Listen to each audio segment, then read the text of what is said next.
Hello everyone. Today I would like to talk about Bumble's IPO.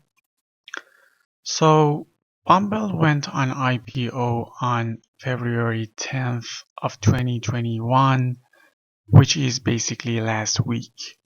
Now I would like to share a few thoughts on Bumble in general, as I myself am guilty of using the dating apps for a while. I think I have tried I would say OkCupid, Tinder, Bumble, Hinge, Happen, The League, and Plenty of Fish.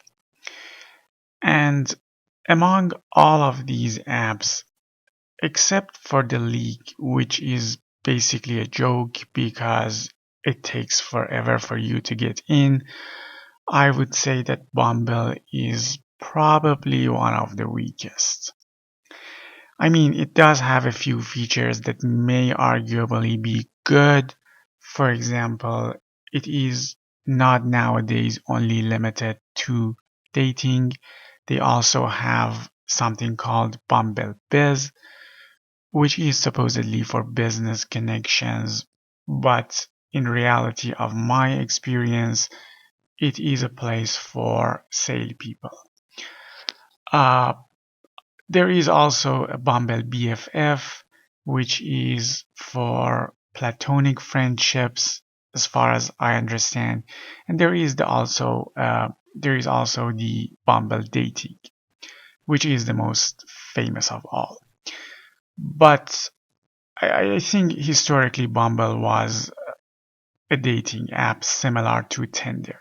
And actually, if you Google the CEO of Bumble, it turns out that she was part of the Tinder team back in the day. Uh, at one point, she became the vice president of marketing at Tinder, but then there were some insider tensions among the team and she eventually left.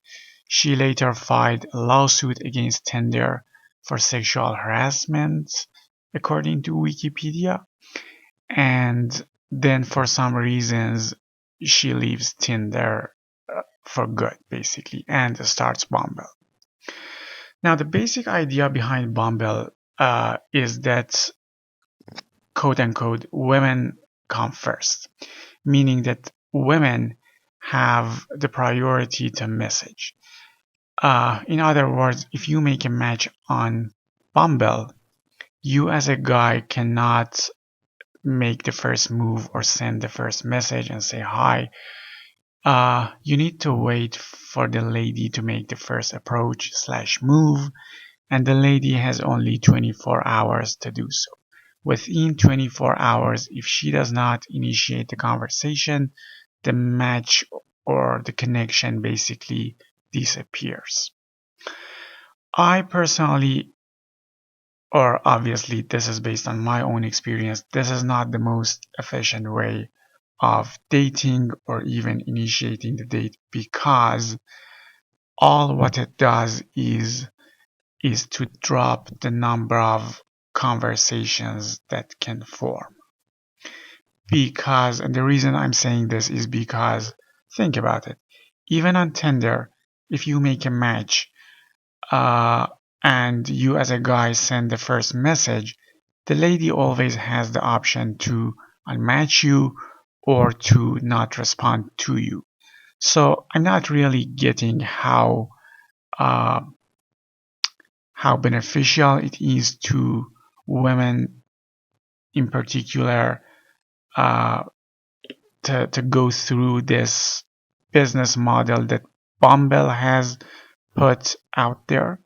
I think this is partly a marketing approach at their side. But regardless of what I think, I know for a fact that it is what it is. Uh, and there is this other thing that I have observed throughout the years, and that is a lot of these apps have basically pivoted towards a model which is more or less similar to Tinder's model. Now, I do not have the actual history of these apps in mind to, to talk about here, but this is my personal observations. Uh, and as a result, I think Tinder has been one of the most successful ones. And in general, I think it is a better business model than Bumble. But again, does it mean that Bumble's stock will not go up? Well, probably no. Probably it will. Because generally speaking, the famous companies, usually their stocks go up for a while after going IPO until at one point people realize that, hey, there is no end to this and the stock drops. But in a long run, I think that Tinder may be a better business. Now, if you Google actually a little bit about Tinder, it turns out that a lot of these apps, Tinder included, Hinge included, um, I think Plenty of Fish included as well, they are all owned by um, something called the Match Group, which is indeed a publicly traded company.